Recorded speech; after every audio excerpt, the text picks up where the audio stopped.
அல்லாஹ்வுடைய தூதர் முஹம்மது ரசூலுல்லாஹ் ஸல்லல்லாஹு அலைஹி வஸல்லம் சொன்னார்கள், ஸலாஸத்துன் ஹக்குன் அலல்லாஹி அவுனுஹும். இந்த 3 பேருக்கு உதவி செய்வது அல்லாஹ் தன் மீது கடமையாக்கிய கடமை. அதிலே ஒருவர் யார்?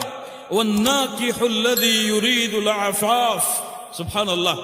தன்னுடைய கற்பை பாதுகாப்பதற்காக யார் ஒருவன் திருமணம் செய்கிறானோ இவனுக்கு உதவி செய்வது அல்லாஹ் தன் மீது கடமையாக்கிய கடமை. அல்லாஹ் அக்பர். ஒரு தன் கற்பை பாதுகாப்பதற்காக திருமணம் செய்தால் அல்லாஹ் அவனுக்கு நிச்சயமாக உதவி செய்வான்.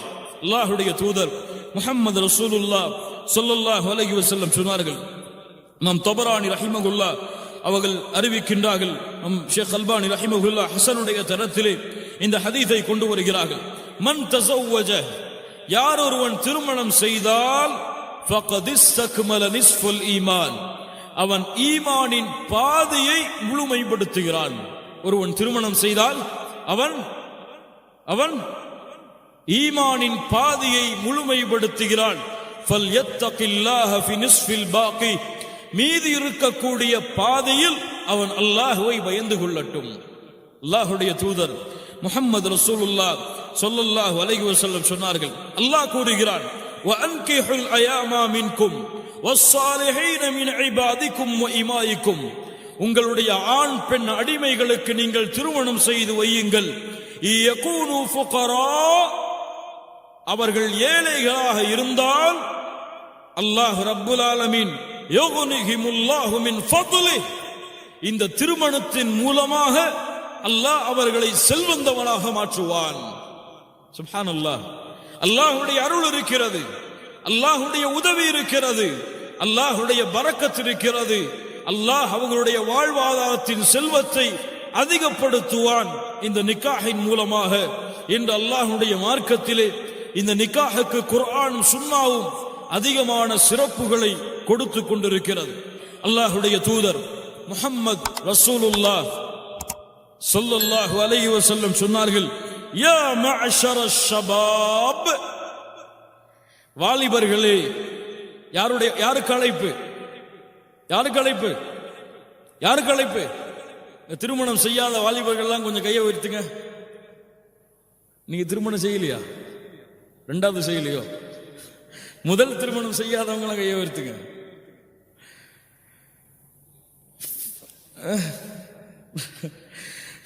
அல்லாஹ்வுடைய தூதர் முஹம்மது ரசூலுல்லாஹ் ஸல்லல்லாஹு அலைஹி வஸல்லம் சொன்னார்கள், யா மஅஷரஷ் ஷபாப், வாலிபர்களே. நேரடியாக அழைப்பு. முஹம்மது ரசூலுல்லாஹ் எம்மிடத்தில் பேசுகிறார்கள். மன் இஸ்ததாஅ மின்குமுல் பாஅத ஃபல்யதஸவ்வஜ், உங்களிலே யார் செல்வத்தாலும் உடலாலும் சக்தி பெற்றிருக்கிறார்களோ ஃபல்யதஸவ்வஜ், நீங்கள் திருமணம் செய்யுங்கள். விரும்பினால் செய்யுங்கள் என்று சொல்லவில்லை. என்ன சொன்னார்கள்? உங்களிலே செல்வத்தாலும் உடலாலும் நீங்கள் சக்தி பெற்றிருந்தால், வாலிபர்களே, முஹம்மது ரசூலுல்லாஹ் ஸல்லல்லாஹு அலைஹி வஸல்லம் அவர்கள் கொடுத்த அனுமதி ஃபல்யதஸவ்வஜ், திருமணம் செய்யுங்கள். ஏன்? فإنه أغض للبصر وأحسن للفرج. எதற்காக? அது உங்களுடைய பார்வையை தாழ்த்தும், உங்களுடைய கற்பை பாதுகாக்கும். சுப்ஹானல்லாஹ். உங்களுடைய பார்வையை தாழ்த்தும். அல்லாஹ் உங்களுக்கு கொடுத்த ஹலாலான பெண்ணை தேர்ந்தெடுத்து எதை நீ விரும்புகிறாயோ அதை தேடிக்கொள். உன் பார்வையை தாழ்த்தும் அது. வஅஹ்ஸனு லில்ஃபர்ஜ், உன்னுடைய கற்பை பாதுகாக்கும். வமன் லம் யஸ்ததி', யாருக்கு செல்வத்தாலும் உடலாலும் முடியவில்லையோ ஃபஅலைஹி பிஸ்ஸௌம், அவர் நோன்பை நோற்கட்டும். ஃபஇன்னஹு லஹு விஜா, அது அவருக்கு பரிகாரம். அப்ப அல்லாஹ்வுடைய தூதர் ஸல்லல்லாஹு அலைஹி வஸல்லம் என்ன சொல்லல? செல்வம் இருந்து உடலால் சக்தி இருந்தால் நீங்கள் திருமணம் செய்யுங்கள். அப்படி செல்வத்தாலும் உடலாலும் சக்தி இல்லை என்றால் உங்களுடைய ஆப்ஷன் என்ன? நோன்பு வச்சு கொள்ளுங்க, அது உங்களுக்கு இதற்கு பதிலாக அமையும் என்று அல்லாஹ்வுடைய தூதர் முஹம்மது ரசூலுல்லாஹ் ஸல்லல்லாஹு அலைஹி வஸல்லம் அவர்கள் சொன்னார்கள். தொடருங்கள், பின்னால் இதனுடைய விளக்கத்தை பார்ப்போம். அல்லாஹ்வுடைய மார்க்கத்திலே காரணம் இல்லாமல் யாரும் திருமணத்தை விடுவதற்கு அனுமதி கிடையாது. அல்லாஹ்வுடைய தூதர் முஹம்மது ரசூலுல்லாஹ் ஸல்லல்லாஹு அலைஹி வஸல்லம் அவர்களுடைய மனைவிமார்களில் ஒரு மனைவியை 3 சஹாபாக்கள் சந்திக்கிறார்கள். அல்லாஹ்வுடைய தூதருடைய இரவு வணக்கத்தை பற்றி கேட்கிறார்கள். அதை கேட்டவுடன் முன்பின் பாவங்கள் மன்னிக்கப்பட்ட முஹம்மது ரசூலுல்லாஹ் ஸல்லல்லாஹு அலைஹி வஸல்லம் அவர்களே இப்படி வணக்க வழிபாட்டிலே ஈடுபடும் பொழுது நாம் ஈடுபடக்கூடாதா? அதனால் ஒருவர் சொன்னார், நான் பெண்களை திருமணம் செய்ய மாட்டேன், இனிமேல் வணக்க வழிபாட்டிலேயே வாழ்க்கையை கழிக்கப் போகிறேன். இன்னொருவர் சொன்னார், நான் பகலெல்லாம் சாப்பிட மாட்டேன், முழுவதுமாக நோன்பை நோக்கப் போகிறேன். இன்னொருவர் சொன்னார், நான் இரவெல்லாம் உறங்க மாட்டேன், விழித்திருந்த அல்லாஹ்வை வணங்குவேன். அல்லாஹ்வுடைய தூதருக்கு இந்த வார்த்தைகள் கேள்விப்படுகிறது. சொன்னார்கள், மா பாலு அக்வாமின் காலு கதா வ கதா, இந்த கூட்டத்திற்கு என்ன நேர்ந்தது? இப்படி கூறுகிறார்களே. லக்கின்னி உஸல்லி வ அனாம், இரவிலே நானும் தொழுகிறேன், இரவிலே சிறிது நேரம் நான் உறங்குகிறேன். வ அஸூம், சில நாட்கள் நான் நோன்பு வைக்கிறேன். வ உஃப்திர், சில நாட்கள் நோன்பை விடுகிறேன். வ அத்தஸவ்வஜுன் நிஸா, பெண்களை நான் திருமணம் செய்கிறேன். ஃபமன் ரகிப அன் சுன்னதி ஃபலைஸ மின்னி, யார் என் வழிமுறையை புறக்கணித்தாரோ அவர் என்னை சார்ந்தவர் அல்ல. ஃபஇன்னி அத்தஸவ்வஜுன் நிஸா, பெண்களை நான் திருமணம் செய்கிறேன். யார் என் வழிமுறையை புறக்கணித்தாரோ அவர் என்னை சார்ந்தவர் இல்லை.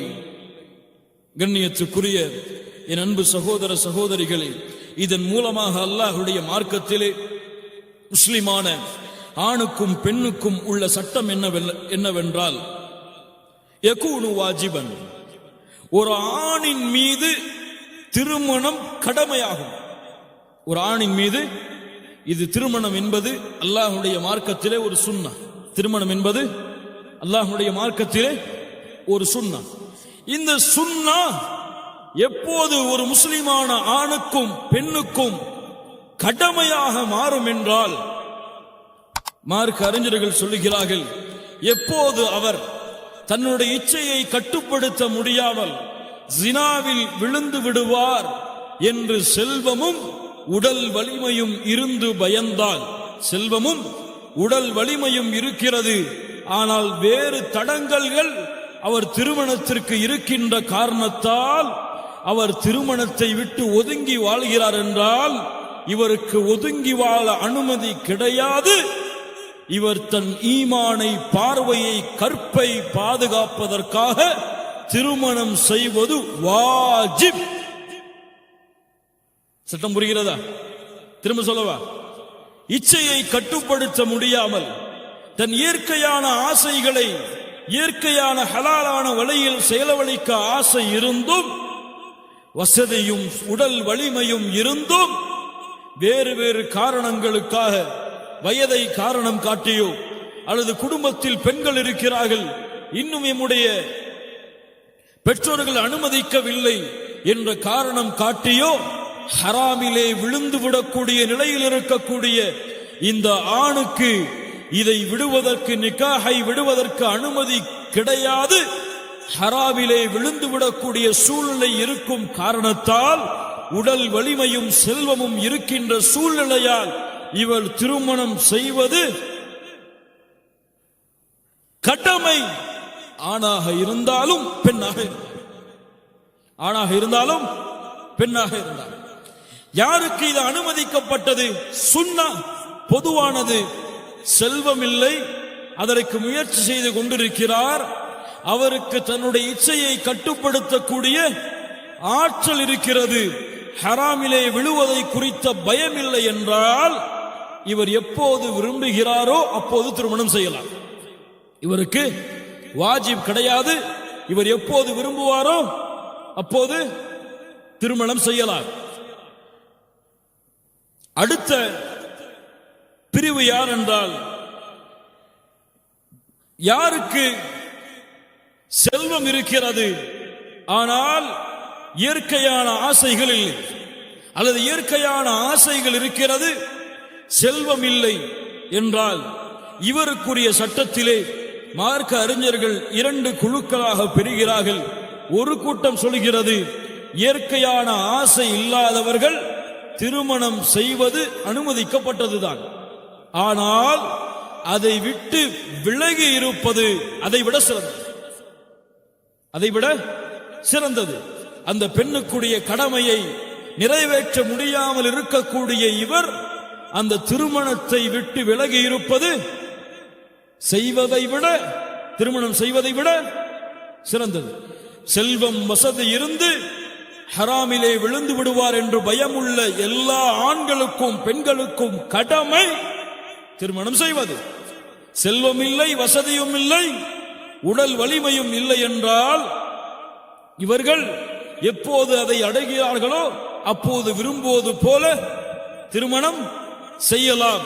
ஹலாலிலே நிலைத்திருப்பார்கள், ஹராமிலே விழமாட்டார்கள் என்ற பயம் இல்லை என்றால், இயற்கையான ஆசைகள் இல்லாத ஆணோ பெண்ணோ திருமணம் செய்வது அனுமதிக்கப்பட்டதுதான், ஆனால் அதைவிட சிறந்தது திருமணத்தை விட்டு விலகி வாழ்வது. இந்த சட்டங்களைத்தான் மேலே குறிப்பிட்ட வசனங்களை கொண்டும் ஹதீசுகளை கொண்டும் எம்முடைய மார்க்க அறிஞர்கள் எமக்கு தொகுத்து தருகிறார்கள். இன்று முஸ்லிம் சமூகத்தை பார்க்கிறோம். நிதர்சனமான உண்மை என்னவென்றால், இஸ்லாமிய சமூகத்திலே ஒரு ஆணுக்கு திருமணம் எப்போது முடித்துக் கொடுக்கப்படுகிறது?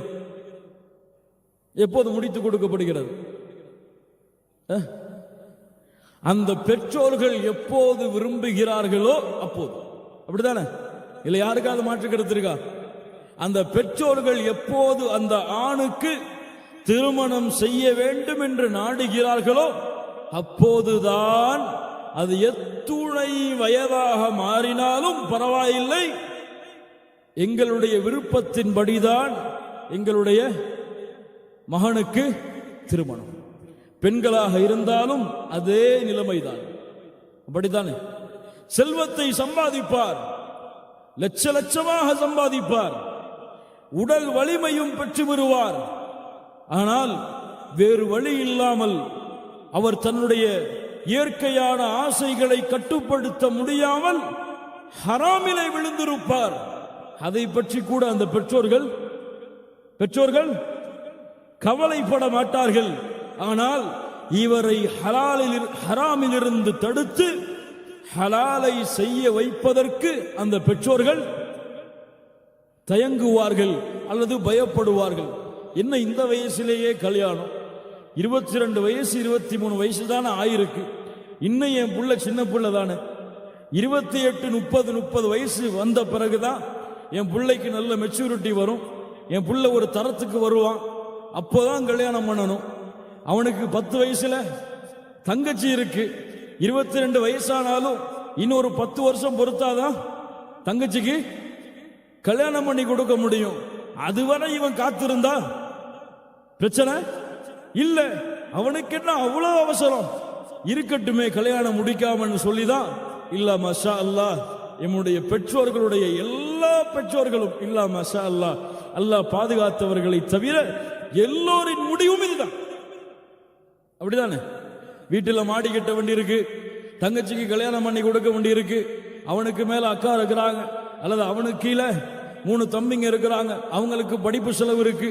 இப்பவே கல்யாணம் பண்ணி கொடுத்துட்டா அவங்களுக்கு எல்லாம் செலவழிக்க மாட்டானே, நம்மளோட நடுத்தரில் விட்டுட்டு போயிடுவானே, மனைவி பின்னாடியே போயிடுவானே, அதுக்காகவே கல்யாணம் பண்ணி இந்த வயசுல என்ன கல்யாணம் சொல்லி எம்முடைய சமூகம் திருமணத்தை தாமதப்படுத்தும் காரணத்தால் இன்றைய முஸ்லிம் சமூகத்துடைய வாலிபர்களின் நிலைமையை கொஞ்சம் சீர்தூக்கி பார்த்தால் அதிலே என்ன இருக்கிறது என்று இச்சைகளிலும் ஆசைகளிலும் மூழ்கி மூழ்கி மூழ்கி விபச்சாரம் செய்வதை கூட இன்று முஸ்லிம் வாலிபர்கள் தவறாக பாவமாக கருதுவது கிடையாது.